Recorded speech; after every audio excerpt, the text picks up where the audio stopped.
নমস্কার, কেমন আছো সবাই? অনু লাইফস্টাইলে নতুন একটা ব্লগে তোমাদেরকে স্বাগত জানাই। আর এখন বাজে কিন্তু ঘড়িতে প্রায় ওই ৭টা ৪৫ মতো। আর সকালের সমস্ত কাজকর্মটা কিন্তু আমার সারা হয়ে গেছে।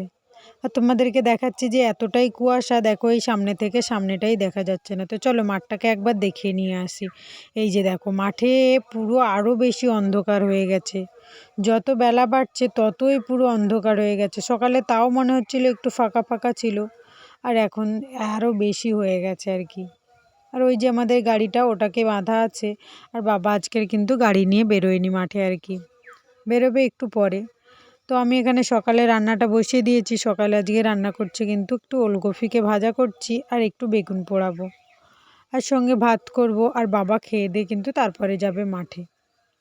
তো সেই জন্য তাড়াতাড়ি করেই বসিয়ে দিয়েছি, যেহেতু এখন 8টা বাজে, আমার রান্না 8:30 9টার মধ্যে কমপ্লিট হয়ে যাবে। আর এখন যেহেতু শীতকাল না, খেয়ে উঠতে উঠতেই কিন্তু ওরকম 9টাই হয়ে যায় আর কি। আর এই যে এখন আমি স্নান করে পুজো টুজো দিয়ে সমস্ত জামা কাপড় টাপড়গুলো কেচে নিয়ে কিন্তু চলে এসেছি সবজি কাটতে। প্রথমে আমি কেটে নিচ্ছি বাবানেরগুলো। বাবানের যে আজকের একটু খিচুড়ি রান্না করব, তো সেই জন্য কিন্তু খিচুড়ির এই সবজিগুলোকে কেটে নিচ্ছিলাম। আর আজকে সেরকম বিশেষ কোনো মাছ নেই, তো সেই কারণের জন্য কিন্তু আজকের একটু খিচুড়ি করে দেবো। আর একটু ঘি দিয়ে খেয়ে নেবে। আর শীতকাল তো ঘি খেলে খুব একটা গ্যাস হবে না। তো সেই জন্য মাঝে মধ্যে একটু ঘি বাটার এরকম মিশিয়ে মিশিয়ে দিই। আর সবজিগুলো কেটে নিয়ে কিন্তু ওকে একটা লেবুর রস করে দেবো। ও যেহেতু স্নানের আগে একটা করে মুসাম্বির রস খায়, তো সেই কারণের জন্য ওর জন্য একটা মুসাম্বিও বের করে রেখেছি। আর এখন যেহেতু কমলা লেবুর সিজন, তো আমাদের এখানে মুসাম্বি পাওয়াটা খুবই টাফের হয়। তো তাও যখন যায় মোটামুটি পেলে কিন্তু অবশ্যই নিয়ে আসে, কেন ও মুসাম্বি ছাড়া অন্য কিছু লেবু খেতে পারে না। কারণ মুসাম্বিটাকে তো জুস বের করে দিই, আর ওটা তো একদম জুস মানে বের করা হয় না, তাই জন্য ও চিবিয়ে খেতে পারে না আর কি। আর ওর সবজিগুলো সবই কাটা হয়ে গেছে। এখনও আমাদের যে কী রান্না করব সেটাই জানি না, কেন মা ওদিকে জাল ফেলছে। যদি মাছ হয় তাহলে সেই মাছগুলোকে রান্না করব। আর আগের দিনে ভাই এসেছিল, একটা লাউ দিয়ে গেছিলো, তো লাউটাকে নিয়ে ফ্রিজে রেখেছিলাম। তো আজকের ওই লাউটাকে একটু নিরামিষ বড়ি দিয়ে ঘন্ট করব। তো তাই জন্য দেখো লাউটাকে কিন্তু সুন্দর করে আমি কেটে নিচ্ছি। সাইডে একটা জায়গা না কেমন একটা মতো হয়ে গেছে, আর দানাগুলো একদম শক্ত শক্ত হয়ে গেছে। তো লাউটাকে আমি প্রথম ছালটাকে ভালো করে ছাড়িয়ে নেব, নিয়ে ধুয়ে তারপরে কাটবো। কেন কি, যদি না ধুয়ে ধুয়ে কাটি তাহলে কিন্তু জল একদমই শুকাতে পারবো না। তো সেই জন্য কিন্তু লাউয়ের প্রথমে আমি ছালগুলোকে ছাড়িয়ে রেখে দিচ্ছি। আর এই যে বেগুন দুটো দেখো সকালে পোড়াবো বলে কি তুলেছিলাম, আর দিয়ে তারপরে দেখো তেল মাখিয়ে যে একটু পোড়াতে দিয়েছি, সবাই বলল খাবে না, তাই জন্য আর পোড়ানো হলো না। আর এদিকে আনাজ কাটতে কাটতে একদমই ভুলে গেছিলাম, এই পাতাগুলো সকালে মা বলেছিল রোদে দিয়ে দেওয়ার জন্য। এইটা দিয়ে নাকি চাটাই বুনবে, তাই কালকের বিকেলবেলা এটাকে তুলে দিয়ে গেছিলাম। তো এখন আর রোদ যেহেতু দেরিতে উঠেছে, তো ওই জন্য পরে আর একদমই মেলানো হয়নি। আর কুয়াশা পড়লে পাতাগুলো নষ্ট হয়ে যাবে, তো সেই জন্য আর মেলানো হয়নি। তো এখন যেহেতু রোদ উঠেছে, এখন এসে এগুলোকে মেলে দেবো ভালো করে। এই যে ব্যাস মেলানো কমপ্লিট হয়ে গেছে আমার। এবারে গিয়ে তাড়াতাড়ি রান্নাটা বসিয়ে দেবো। যতই ভাবি তাড়াতাড়ি রান্না বসাবো, সেই 11:30 না বাজলে আর একদমই রান্না বসাতে পারি না। আর দেখতে দেখতে বেলা যেন কোথা থেকে না কোথায় চলে যায়। আর যেহেতু 11:30টার বেশি হয়ে গেছে, তো সেই জন্য বাবানেরটাকে কিন্তু আগে ভালো করে কষিয়ে নিয়ে ওরটাকে বসিয়ে দিয়ে আসবো, আর দিয়ে এসে তারপরে আমাদের তরকারিটাকে তুলবো। আর এই যে লাউ ঘন্ট বসিয়ে দিয়েছি, আর তার আগে কিন্তু আমি বড়িটাকে ভালো করে ভেজে আর গুঁড়ো করে নিয়েছি। যেহেতু নিরামিষ, গোটা গোটা বড়ি দিলে একদমই ভাল লাগবে না, তো সেই জন্য একটু এই যে গুঁড়ো করে নিয়েছি দেখো, দিয়ে দিলাম। দিয়ে এবার হালকা একবারে আমি যে লাউটাকে বসিয়ে দিয়েছি। আমরা এরকম করি যে লাউটাকে সেদ্ধ করে নিয়ে তারপরে কিন্তু ফোড়ন দিই, কিন্তু আজকেরে ভাবলাম যে না, একেবারেই বসিয়ে দেবো, যেহেতু দেরি হয়ে গেছে। আর একেবারে একবার সেদ্ধ করব একবার করব, ওর থেকে বরং একবারেই বসিয়ে দিই। তো সেই জন্য একেবারে বসিয়ে দিয়েছি, আর একদম শুকনো শুকনো ভাজা করব, তা না হলে না একদম খেতে একদমই ভাল লাগবে না।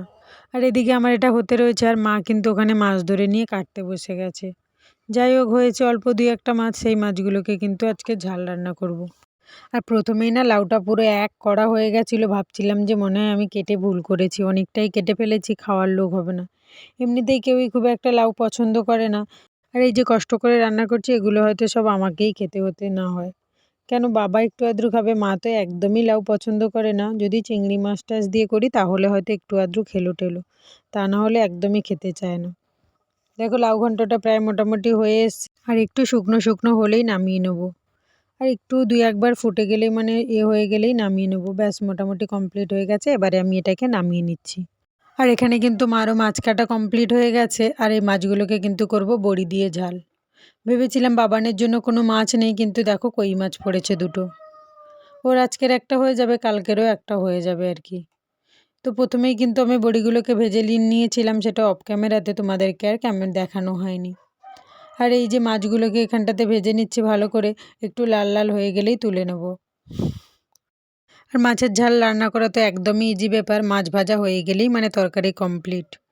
এই যে ভালো করে পেঁয়াজ রসুন আর সমস্ত মশলাটাকে দিয়ে কিন্তু আমি ভালো করে কষিয়ে নিয়েছি, নিয়ে তারপরে কিন্তু একটু জল দিয়ে দিয়েছি। ব্যাস ফুটে উঠলেই কিন্তু একটু মাছ আর বড়িটা একসাথে দিয়ে দেবো, তাহলে কিন্তু আমার তরকারি পুরো কমপ্লিট হয়ে যাবে। আর অনেক বড়ি না অনেক সময় হয় কি একদম তরকারি প্রথম থেকে দিতে হয়, তারপরে সেদ্ধ হয়। আর কিছু কিছু বড়ি আছে একদম তরকারি হয়ে আসার মুখে দিয়েই নামিয়ে নিলে হয়ে যায় আর কি। তো এই বড়িটা মা আমাকে দিয়ে গেছিলো, যে এটা নতুন বড়ি আর কি, এই বছরের এই প্রথম বড়ি খাওয়া হবে। তো বললো কি এটা ফুটেও মানে তরকারি হয়ে আসার মুখে দেওয়ার জন্য। তো আমার যেহেতু তরকারি ফুটে গেছে, ওই জন্য মাছ আর বড়িটা আমি একসাথে দিয়ে দিয়েছি। আর খেতে কিন্তু দুর্দান্ত হয়েছিল। মাছের ঝাল হতে থাক, এখানে বাবানের জল গরমও করে দিলাম এক সাইডে। দিয়ে বাবান স্নান করতে চলে যাচ্ছে, ওর ঠাম্মি ওকে স্নান করিয়ে দেবে।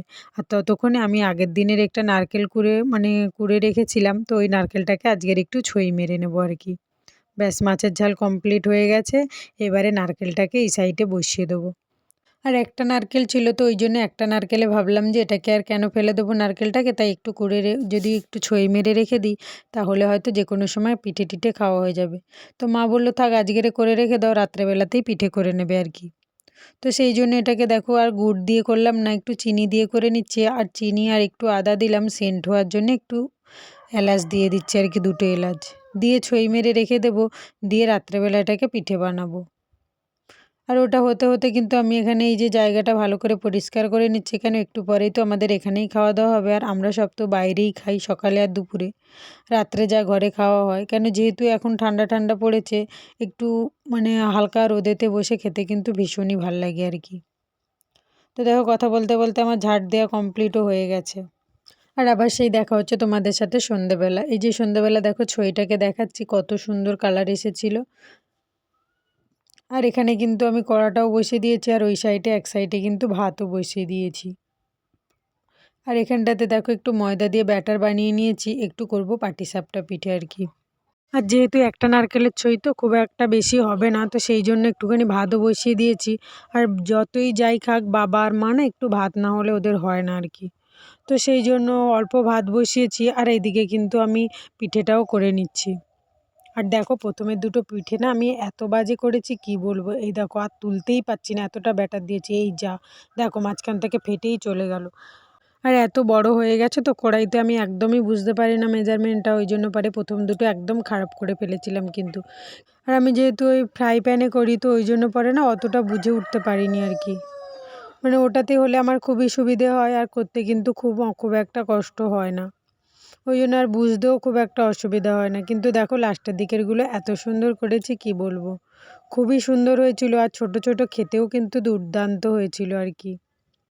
আর এদিকে ভাতও হয়ে গেছে, আর এদিকে দেখো আমার মোটামুটি সব প্রায় ভাজা কমপ্লিট হয়ে গেছে, আর দু তিনটে মোটামুটি হবে।